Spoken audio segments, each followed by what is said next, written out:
after 10 years, we finally have Matt Damon and Paul Greengrass coming back to the Bourne franchise. Now, the first three movies are some of my favorite spy action movies ever. I love all of them. The second one's probably my least favorite of the three. The third one probably be my favorite. And I even liked the little side story they did with Jeremy Renner, the Bourne Legacy. I know a lot of people didn't, but I thought it was pretty cool.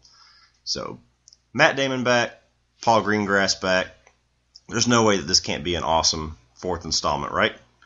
Wrong. This movie fucking sucked. I'm going to do quite a bit of this review that's going to be spoiler-free, but I am going to have a segment at the end where I go into spoilers. So as you can already tell, I'm not going to recommend going to see this movie. If you are a crazy Jason Bourne fan and you cannot go on living without seeing this, at least wait for Netflix so you don't have to waste too much money. A few things I can say that are good about it. Yes, Matt Damon back as Bourne is exciting. You know, Matt Damon's the face of this franchise. He pretty much made the first three movies. Nobody could have expected that that guy would be an action star, and that catapulted his career. So yes, him being back is cool. Julia Stiles, who's back as Nikki Parsons. She was a character in the first three movies. She was pretty much his main accomplice by the end of the third movie. I thought that her character being kind of more of a roguish, more of a spy than she was in the first three. She was more just kind of a secretary or an analyst in the first three. I liked that change that they had for her at the beginning of this movie. And there's a confrontation between Matt Damon's character and the main antagonist, or the main, the other spy who they call the asset. They did a good job at building up to their final confrontation at the end of the movie. That's about all I can say that's good about this. So let me start laying into what I did not like about this movie. First of all, Matt Damon and Paul Greengrass have made a big deal for almost 10 years that they are never going to return to this franchise unless they have some compelling story that they think has to be told. They've said that they're not going to just churn out a sequel for the sake of churning out a sequel. They liked how they left the movie at the end of Ultimatum. They thought it wrapped up the story really well. They didn't see the point creatively to go back to that character and that story unless they had something good to tell. So why the fuck are they coming back with this weak-ass story? Because this, to me, is even more pointless than the Bourne Legacy. So like I said, I liked that one, but I understood everybody's criticisms of it, that it was unnecessary. It's just kind of selling off the Bourne name. So is this one. The story is basically that Matt Damon, Jason Bourne's been in hiding since the end of Ultimatum, so for 10 years. And Nikki Parsons comes across some information regarding the reasons why he actually joined Treadstone, and she decides that he cannot go on living unless he figures this out. So she goes, tracks him down, and it brings him back into the fight against the government. That's the basic outline of the story. And it's just the motivations for Jason Bourne coming out of hiding after 10 years are so weak. They make no sense why he would go through all the shit that he goes through in this movie to find out the little bit of information that he does. It makes absolutely no sense. Matt Damon plays Jason Bourne in this one as a more kind of exhausted version of the character. And really, by the end of the movie, you're just asking, what is keeping this guy going on? He just looks exhausted and just done with life throughout the whole movie. You just have no reasoning why he's going through all this fight and going through all this hell when the guy just looks absolutely miserable. Tommy Lee Jones plays pretty much the main government villain in this, and he's totally cliche. He's just a cookie-cutter evil government guy, and anybody could have played him. Tommy Lee Jones is good at bringing some humor to a lot of his roles, and he's just kind of one note in this. Alicia Vikander, who was last year's Best Supporting Actress, she did really good in Ex Machina, and obviously she did good in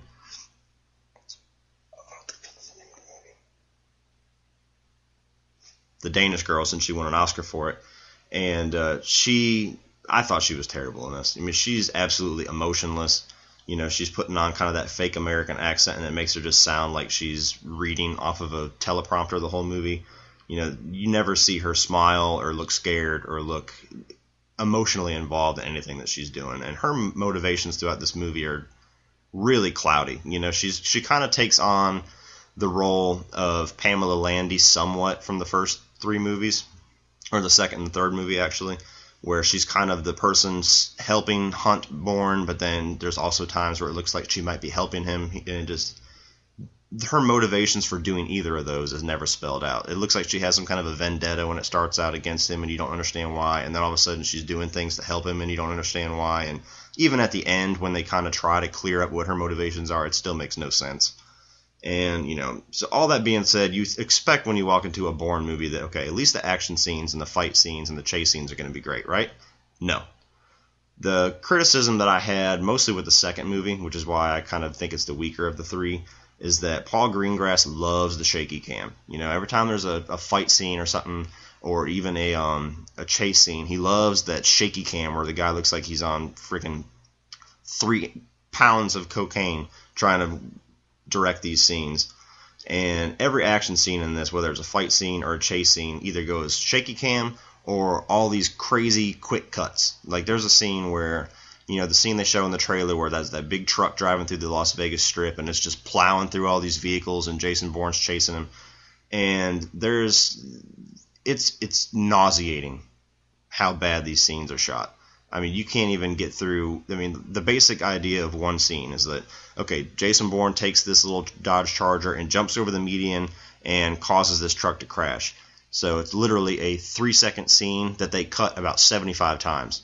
So you see it from every fucking angle around the street. You see the front of the truck, the back of the truck, the side of the truck, the front of the car, the back of the car, the people on the outside. It's ridiculous. I had a headache, and I had almost sick to my stomach at almost every action scene in this movie. You really have trouble keeping track of what the hell's going on. Like the fight scene, sometimes you don't even tell who's punching who until the scene ends and you see who's laying on the ground. And as far as the story, and this installment brings absolutely nothing new to the character, nothing new to the story of Jason Bourne, nothing new to the mythology. Even like I said, the bit of information that he's supposed to be motivated to find that brings him back into this fight, it adds nothing to what he found out at the end of the ultimatum. It makes no sense why he would go through all this just to find a little tiny nugget more about his past. It changes nothing. And the overall problem with this movie is that it's everything that we've seen before. This is basically like a leftover version of the first 3 movies. It's like cold pizza. We've seen it all before, and we've seen it done better in the first 3 movies. And they even kind of shove in this side story to try to stay relevant till today, where they have like this big debate about security versus privacy and social media. There's this big, social media mogul who's getting ready to launch this new website, and Tommy Lee Jones is trying to use it for surveillance, and he's not wanting it to be that. And it makes no sense. It's distracting, and it has nothing to do with the main story. They have no connective tissue whatsoever. So that's pretty much all I can say, spoiler free, guys. So if you're done listening to the review, go ahead and click off now if you are planning on watching the movie. If you're not, or if you don't care about spoilers, keep on listening. So I'm going to start laying out some things in the story that made no sense to me. So right from the beginning, I don't understand what Nikki Parsons' motivations were for investigating further into Treadstone and Blackbriar after 10 years. Why is she still digging into this hole? Why is she still trying to find things out?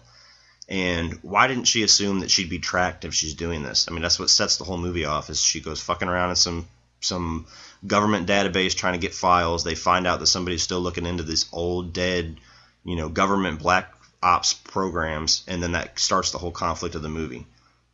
How was it so easy for her to track down Bourne? If they made such a big deal in Bourne Legacy about Bourne being off the grid, nobody can find him, and obviously he's stayed hidden for 10 years. Why can't she just walk right up to where he's at like it wasn't that hard to find him at all? Like she'd know where he was the whole time.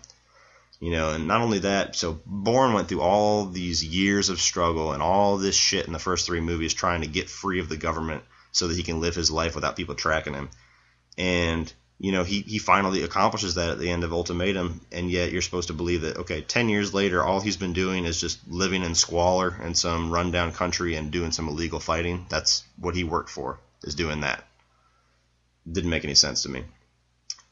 This new mystery that I've been talking about where, surrounding Bourne's father and his involvement with Treadstone, it's hard to believe that that's enough to bring Jason back to the fight. And the ultimate revelation about his father, you can figure out from the get-go. As soon as you see, okay, the main mystery is going to be involving Jason Bourne's father and the Treadstone project. Gee, I wonder if he had anything to do with starting that project.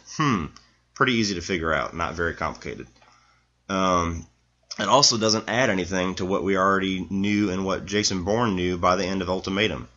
Okay, like they try to make it where he's motivated because he kind of holds himself responsible for volunteering for this program, And what's going to change everything is that, okay, so his father started the program, and they started surveilling him and tried to manipulate him into volunteering for this project. But what does that change? It doesn't change anything. It doesn't change the fact that he killed innocent people. It doesn't change the fact that he was an assassin.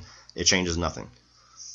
There's still no mention of Aaron Cross, which is aggravating for me. I did like Bourne Legacy, and I felt like they were trying to work towards either Bourne and Aaron Cross going head-to-head against each other at some point, or working together to take down the government at some point. And they're still just acting like that movie never existed, which is aggravating for me. I know that they're trying to, somewhat separate themselves from that movie, but you can't tell me that there is no way that they can, now that they have Bourne or Matt Damon and Paul Greengrass back, that they can't work towards some kind of a common story between those two characters. I have a hard time believing that, as smart and as involved as Jason Bourne is and everything that's gone on, that he would not have heard anything about this other guy, Aaron Cross, and everything that he went and did in the Bourne Legacy. So that was aggravating for me. After all that Bourne did over the course of the movie, how did Alicia Vikander's character actually have the balls to assume that she could double-cross him so easily? She's involved with him, and she sees how easily he's taking everybody out, and how easily he's just getting away scot-free, and nobody can track Bourne, nobody can nail him down. He's beating their ass, he's finding out everything that they're trying to keep him from finding out like it's child's play, and yet she thinks that she can just manipulate him and, I've gained his trust, so I'm going to get him back into the CIA now just by asking him. He'll do it. That was dumb to me. And, by the end of the movie, we're back to square one. He's back in the exact same spot he was in at the end of Ultimatum. He got away. He shut the program down. The government still knows he's out there. There's still people that want him dead. I mean, you could have taken wherever they're going to go in the next movie, because I'm sure they're going to make another one. You could have taken all the story of this movie out and connected from the Ultimatum to whatever Bourne 5 is going to be, and I guarantee you won't miss a beat. Nothing's going to change. So, very aggravating for me as a fan of the Bourne franchise that after such a big deal that they made about not wanting to come back until they had a worthwhile story, that this is what we got. And, I'm going to be a lot less forgiving than a lot of reviewers. I've seen a lot of reviewers say, it's not as good as the others, but it's, just the fact that we have Matt Damon and Greengrass back is enough to make this good. No, it's not. And Paul Greengrass, I'm sorry, everybody likes to jump on his dick like he's the only person that can make a Bourne movie. Everybody forgets the first movie wasn't directed by him. He's only directed Supremacy and Ultimatum.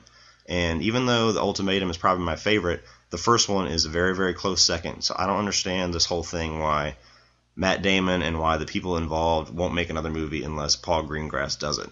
First of all, like I just said, he's not the only one who's ever directed a Bourne movie. And any director starts to show their exhaustion with the franchise by the time they've reached the second or third movie, which he's showing now. So they need to get somebody else to do this. But that's pretty much all I can say. I know this is a giant rant, but very disappointed in Jason Bourne. So this is another review by Cody on the Cody Leach podcast. Go ahead and like and subscribe below on SoundCloud and YouTube.